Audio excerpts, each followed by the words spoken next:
केसी वेणुगोपाल जी, हरीश चौधरी जी, जीतू पटवारी जी, उमंग सिंघार जी, मध्य प्रदेश के सीनियर नेता, district block president, party के हमारे कार्यकर्ता, आप सबका यहां बहुत बहुत स्वागत, नमस्कार। आपका मूड कैसा है? ठीक है? तो आज मैं आपको दो तीन चीजें कहना चाहता हूं। सबसे पहले, विचारधारा की लड़ाई चल रही है। एक तरफ कांग्रेस पार्टी है, हमारा कॉन्स्टिट्यूशन है, और दूसरी तरफ बीजेपी और आरएसएस जो इसको मानती नहीं है और इसको खत्म करना चाहती है। हिंदुस्तान की सारी संस्थाओं को, इंस्टीट्यूशंस को उन्होंने पकड़ लिया है। हर संस्था में उन्होंने अपने लोग डाले हैं और देश को आस्ते आस्ते देश का वो गला घोट रहे हैं। तो पहली लड़ाई संविधान की है। एक तरफ हम कांग्रेस पार्टी, हमारी विचारधारा, और दूसरी तरफ आरएसएस जो संविधान के खिलाफ खड़े।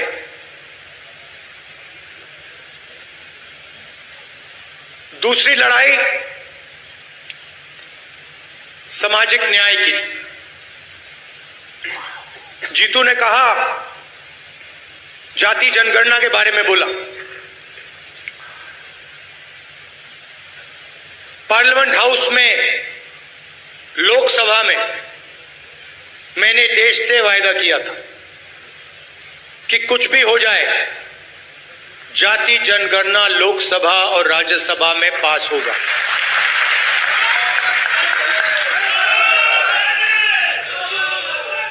ये बीजेपी आरएसएस वालों को अब मैं अच्छी तरह जानता हूं। इन पर थोड़ा सा दबाव डालो, थोड़ा सा धक्का मारो, डर के भाग जाते हैं ये लोग। जैसे उधर से ट्रंप ने एक इशारा किया, फोन उठाया, कहा मोदी जी क्या कर रहे हो?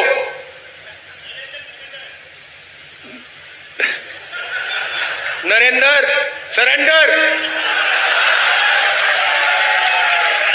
और जी हजूर करके नरेंद्र मोदी जी ने ट्रंप के इशारे का पालन किया। आपको एक समय याद होगा जब फोन कॉल नहीं आया था,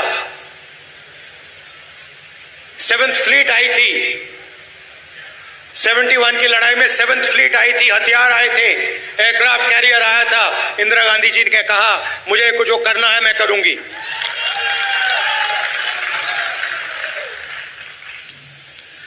ये फर्क है, इनका कैरेक्टर है। ये सारे के सारे ऐसे हैं। आजादी के समय से सरेंडर वाली चिट्ठी लिखने की आदत है। 1 सेकंड में थोड़ा सा दबाव पड़े, भैया ये लो। हाँ, तो ये इनका कैरेक्टर है। कांग्रेस पार्टी सरेंडर नहीं होती है। गांधी जी, जवाहरलाल नेहरू, सरदार पटेल, ये सरेंडर वाले लोग नहीं हैं। ये सुपर पावर से लड़ने वाले लोग हैं।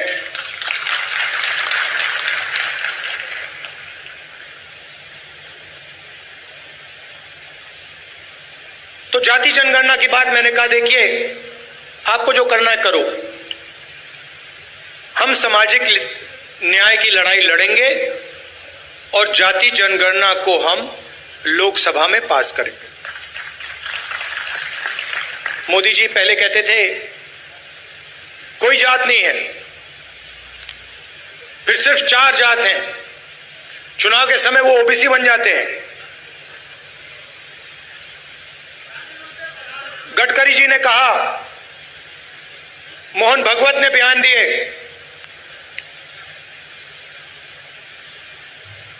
थोड़ा सा दबाव पड़ा, एकदम सरेंडर हो गए। मगर मैं इनको जानता हूं,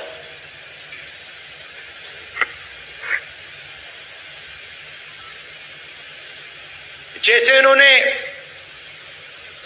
महिला आरक्षण का काम किया था, वो 10 साल बाद वाला, यहां भी वही कोशिश है इनकी। ये करना नहीं चाहते हैं, ये दबाव में आकर बोल गए हैं, मगर ये करना नहीं चाहते, क्योंकि ये इस देश में न्याय नहीं चाहते हैं। ये अंबानी अदानी वाला देश चाहते हैं, अरबपतियों वाला देश चाहते हैं, सामाजिक न्याय वाला देश नहीं चाहते हैं।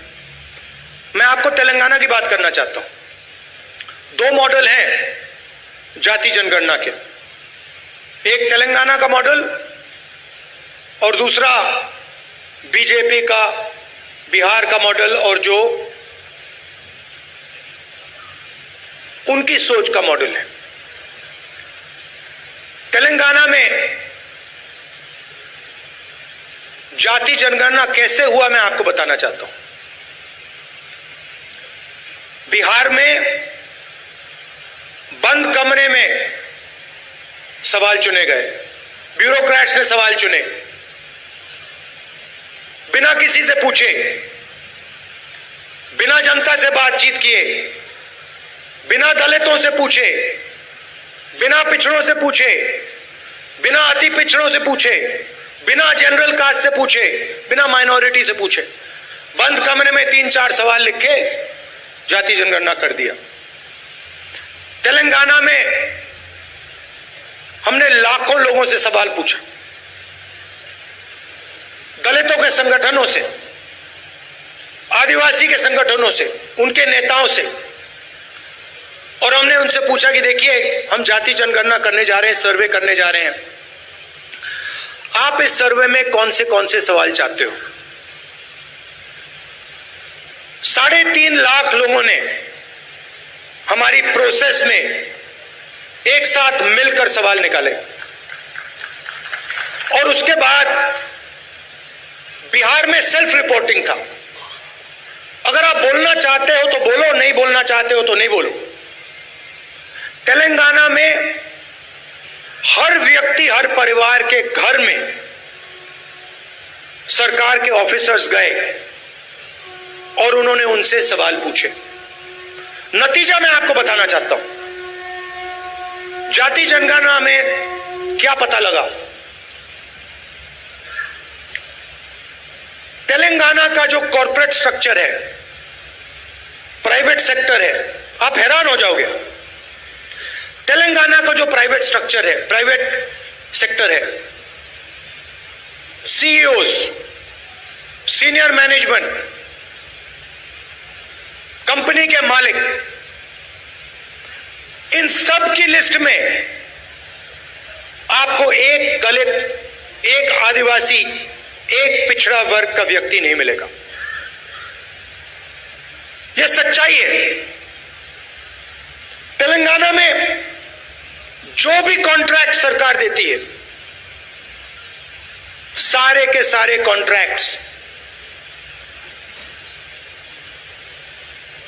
5% लोगों को मिलते हैं। उसमें ना कोई दलित है, ना कोई आदिवासी है, ना कोई पिछड़े वर्ग का व्यक्ति है। यह सच्चाई है। हम कहते हैं हम सुपर पावर बनना चाहते हैं। दलितों की आबादी 15%,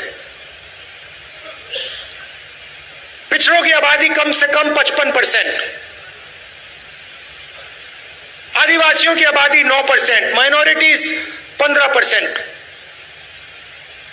सब जोड़ लो 90% बनता है। इनकी भागीदारी नहीं है। और वही चुने हुए अमीर लोगों को सारा का सारा दिया जाता है। उसी लिस्ट में कॉर्पोरेट सेक्टर की लिस्ट निकालो, बड़े बड़े ब्यूरोक्रेट्स की लिस्ट निकालो, उसमें आपको गरीब जनरल कास्ट का भी कोई नहीं मिलेगा। यह सच्चाई है। मजदूरों की लिस्ट निकालो, उबर ड्राइवर्स की लिस्ट निकालो, जो खाना डिलीवर करते हैं उनकी लिस्ट निकालो, और उसमें आपको पिछड़ा वर्ग, दलित, आदिवासी सब मिलेंगे। दो हिंदुस्तान बन रहे हैं, एक 90% का और दूसरा चुने हुए लोगों का 5-7% का। बड़ी बड़ी बातें होती है सुपर पावर बनेंगे, ऐसे कोई सुपर पावर नहीं बनता है। जब तक हम हर हिंदुस्तानी की शक्ति का नहीं प्रयोग करेंगे तो ये देश सुपर पावर छोड़ो आगे नहीं जा सकता है। ये सच्चाई है। जो भी सपने देखने देख लो, कभी नहीं हो सकता। हिंदुस्तान जब ही आगे बढ़ता है जब इस देश की पूरी शक्ति का प्रयोग होता है, जब सब लोगों को लगता है कि हमारी भी भागीदारी है, हमारा भी भविष्य है, हम भी आगे जा सकते हैं। आप मीडिया देखो, पूरी लिस्ट निकाली मैंने, मालिकों की लिस्ट, रिपोर्टर्स की लिस्ट, एंकर्स की लिस्ट। मुझे दलित एंकर का नाम बता दो, मुझे पिछड़े वर्ग के एंकर का नाम बता दो, मुझे आदिवासी एंकर का नाम बता दो, नेशनल मीडिया में बता दो कौन है, मुझे बता दो। जुडिशियल सिस्टम में जाओ, वहां आपको 90% नहीं मिलेंगे। मीडिया में आपको अंबानी जी की शादी दिख जाएगी, डांस गाना दिखेगा, मगर किसान भूखा मर जाए, मजदूर मर जाए, कभी नहीं दिखाई देगा। और पूरा का पूरा धन 2-3 लोगों के हाथ में जा रहा है। डिफेंस की इंडस्ट्री देखो, वहां आपको अदानी दिखेगा। छत्तीसगढ़ में माइनिंग देखो, वहां आपको अदानी मिलेगा। अदानी की सड़कों पे चलो, इंफ्रास्ट्रक्चर भी उसका, सीमेंट भी उसका, और कोई है ही नहीं। मतलब इन 2-3 लोगों को छोड़कर ऐसा लगता है कि इस देश में कोई बिजनेस वाला रहा ही नहीं। उधर अमेरिका में केस लगा हुआ है अदानी के खिलाफ, मगर हिंदुस्तान में जो भी ये करना चाहता है कर सकता है। क्यों? नरेंद्र मोदी का दोस्त है।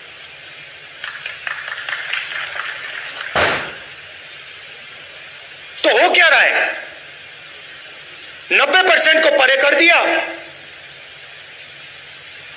गरीब जनरल कास्ट को परे कर दिया, और सारे के सारे बिजनेस यही 5-6 लोगों को दे रखे हैं। नाम आप जानते हो। और ये क्या करते हैं? आप मुझे बताओ, अदानी बनाता क्या है? अदानी पूरा का पूरा चाइना का माल हिंदुस्तान में बेचता है।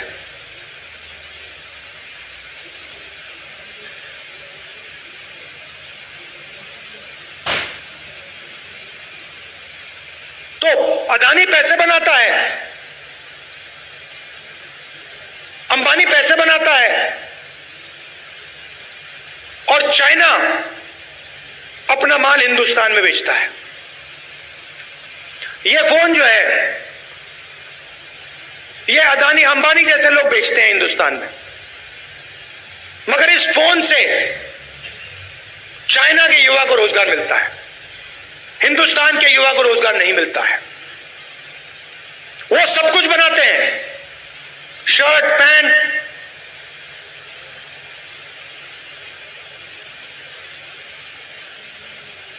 मोबाइल फोन, सोलर पैनल, और यहां पे बेरोजगारी फैलती जा रही है, फैलती जा रही है।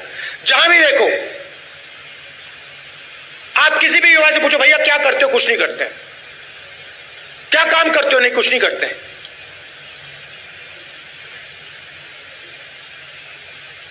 यह हिंदुस्तान की सच्चाई है और इससे छुपा नहीं जा सकता, चाहे मीडिया कुछ भी कहे। देश की सच्चाई है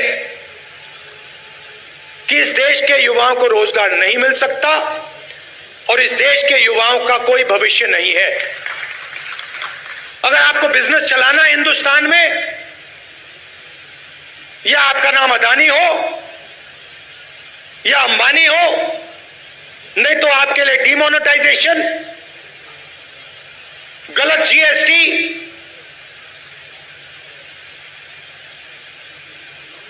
या फिर आप उनके लिए जाके काम करो। जाति जनगणना पूरे देश को दिखा देगा इस देश में किस प्रकार से अन्याय हो रहा है, किसको फायदा मिल रहा है, किसको नहीं मिल रहा है। किसी को चोट लगती है, आपका कभी फ्रैक्चर हुआ है? फ्रैक्चर हुआ है, डॉक्टर ने आपको सबसे पहले क्या बोला? सबसे पहले बोला देखो भैया दिखा दो, एक्सरे करा दो। आपने उनसे कहा नहीं मैं नहीं कराऊंगा एक्सरे। अगर आप कहते मैं नहीं कराऊंगा तो डॉक्टर आपको क्या कहता? फोर्स करता। और अगर तब भी नहीं करते तो फिर लंगड़ाते हुए चलते रहते, और डॉक्टर कहता यार ये तो मतलब पागल है ना। तो मैं यही कह रहा हूं, पूरा देश जानता है कि दलितों को, पिछड़ों को, गरीब जनरल कास्ट को जबरदस्त चोट लग रही है। मैं सिर्फ कह रहा हूं देखो भैया एक्सरे करा लो, देख लेते हैं कि है क्या। शायद पता लगे कि कोई प्रॉब्लम ही नहीं है। शायद जाति जनगणना के बाद पता लगे कि कोई प्रॉब्लम ही नहीं है, सब कुछ ठीक है।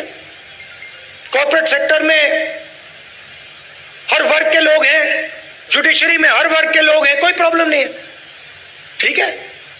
मगर अगर एक्सरे से पता लगा कि टांग टूटी हुई है तो कुछ ना कुछ तो करना पड़ेगा ना। तो इसीलिए बीजेपी नहीं चाहती है, क्योंकि अगर जाति जनगणना हो गया तो ये इनका जो अदानी अंबानी वाला मॉडल है ये वहीं खत्म हो जाएगा, क्योंकि देश को पता लग जाएगा कि 90% को कोई फायदा नहीं हो रहा है, ये 5-10% को सारा का सारा हिंदुस्तान का धन जा रहा है, और जनता अपने आप खड़े होकर उसको रोक देगी।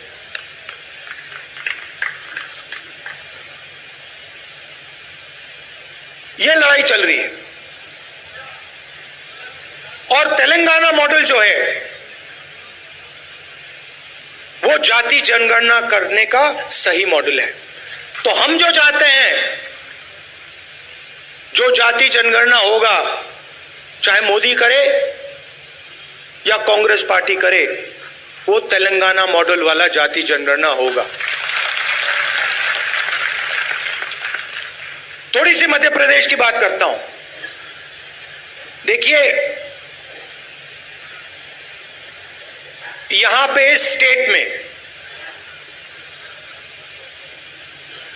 कांग्रेस की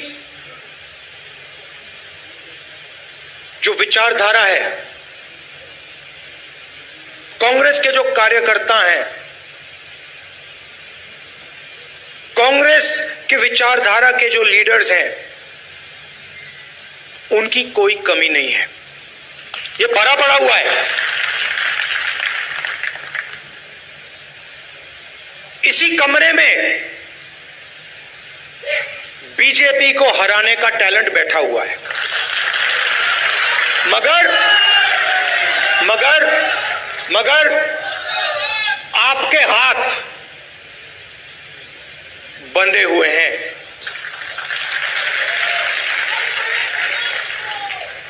बंधे क्यों हैं? क्योंकि आपकी आवाज कांग्रेस पार्टी के संगठन में ठीक से नहीं सुनाई देती है।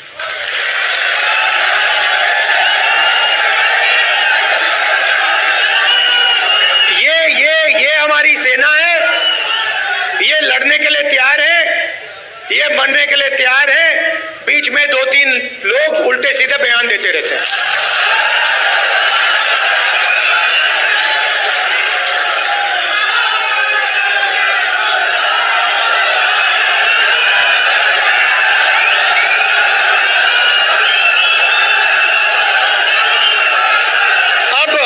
अब कोई ऐसे लोग हैं जो फ्रस्ट्रेशन में दे देते हैं, कोई ऐसे लोग हैं जो थोड़ा बीजेपी का भी काम कर लेते हैं,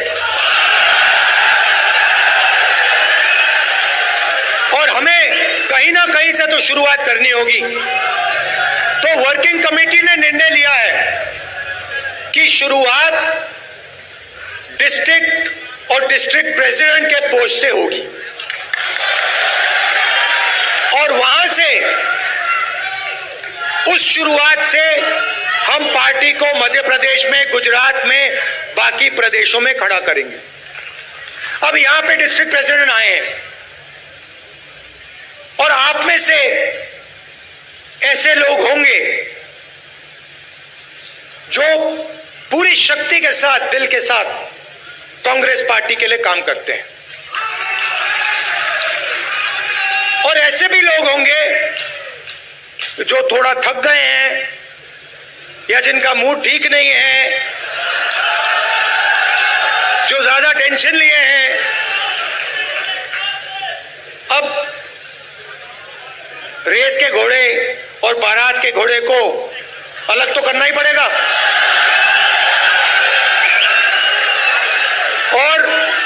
और पहले मैं कहता था 2 टाइप के हैं। एक रेस का घोड़ा है, कांग्रेस पार्टी कभी कभी रेस के घोड़े को बारात में भेज देती है, ये कमलनाथ ने कहा है, और कभी कभी बारात के घोड़े को रेस की लाइन में खड़ा कर देती है, उसको पीछे से वो एक चाबुक पड़ता है, वो वहीं बैठ जाता है। मगर एक तीसरी कैटेगरी है, एक हुआ बारात का, दूसरा हुआ रेस का, एक तीसरा भी होता है। कौन सा होता है? लंगड़ा घोड़ा। तो ये छांटना है हमें, लंगड़ा कौन सा है, रेस का कौन सा है, बारात का कौन सा है। बारात वाले को बारात में भेजना है, रेस वाले को रेस में डालना है, और लंगड़े वाले को रिटायर करना है कि भैया ये लो, थोड़ी सी घास चरो, घास खाओ, घास चढ़ो, पानी पियो, रिलैक्स करो, बाकी लोगों को तंग मत करो, बाकी घोड़ों को डिस्टर्ब मत करो, नहीं तो फिर कार्रवाई करनी पड़ेगी। जो लंगड़ा घोड़ा होता है, अगर वो डिस्टर्ब करता है तो उसके साथ क्या होता है जानते हो?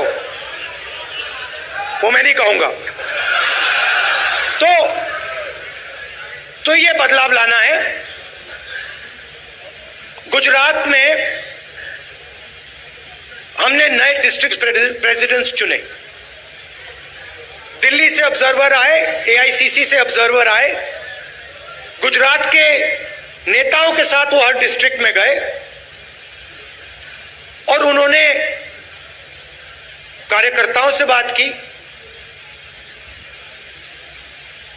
लोगों से बात की,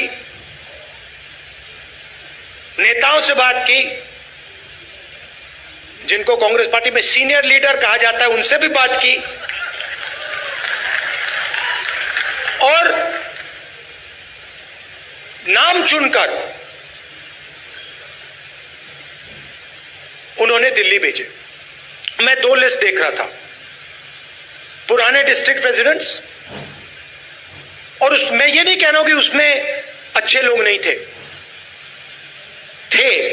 और उनको फिर से डिस्ट्रिक्ट प्रेसिडेंट बनाया जा सकता है। तो हम किसी को कैंसिल नहीं कर रहे हैं। अगर आप अच्छा काम कर रहे हो, जो यहां डिस्ट्रिक्ट प्रेसिडेंट बैठे हैं, अगर आप अच्छा काम कर रहे हो, आपको कोई घबराने की जरूरत नहीं। मैंने वो 2 लिस्ट देखी, जमीन आसमान का फर्क है। एक लिस्ट कहना नहीं चाहिए, मगर सीनियर नेता के असिस्टेंट,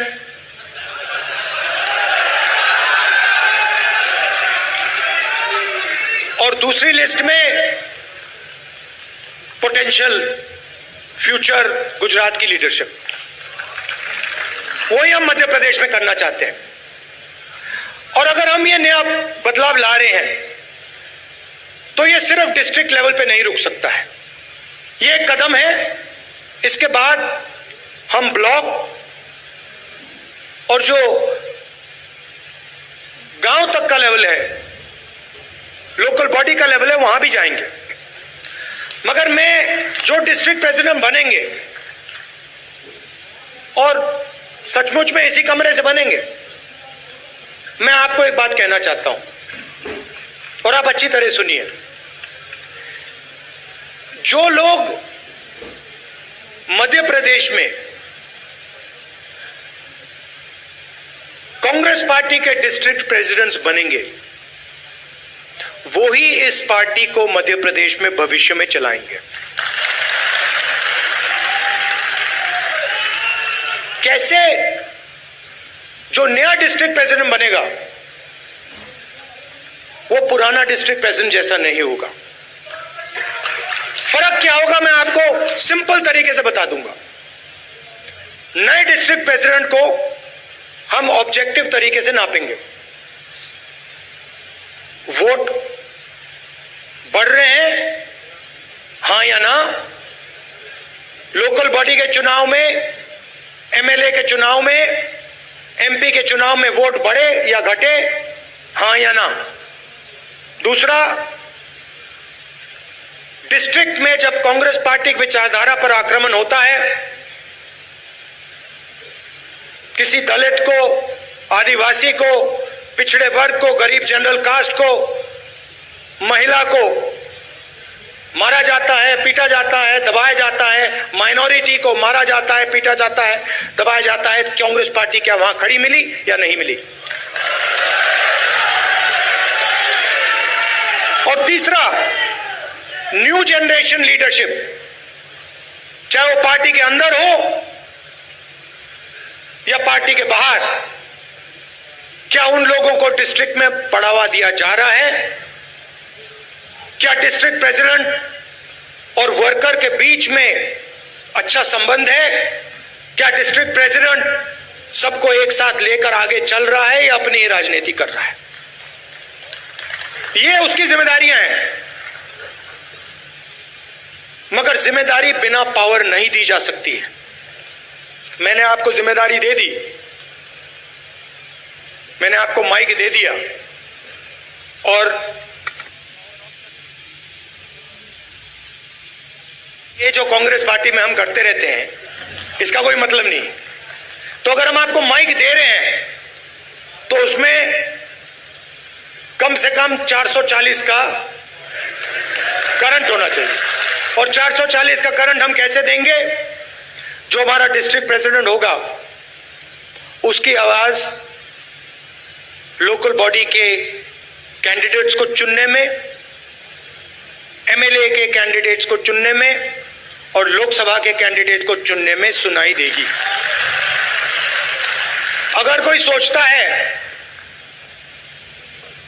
कि वो डिस्ट्रिक्ट प्रेसिडेंट को अलग कर दे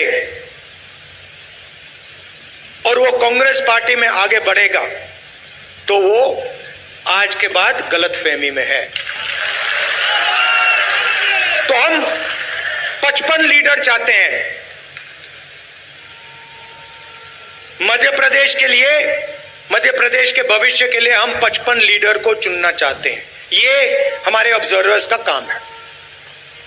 और उसके बाद जैसे मैंने कहा, ब्लॉक का काम शुरू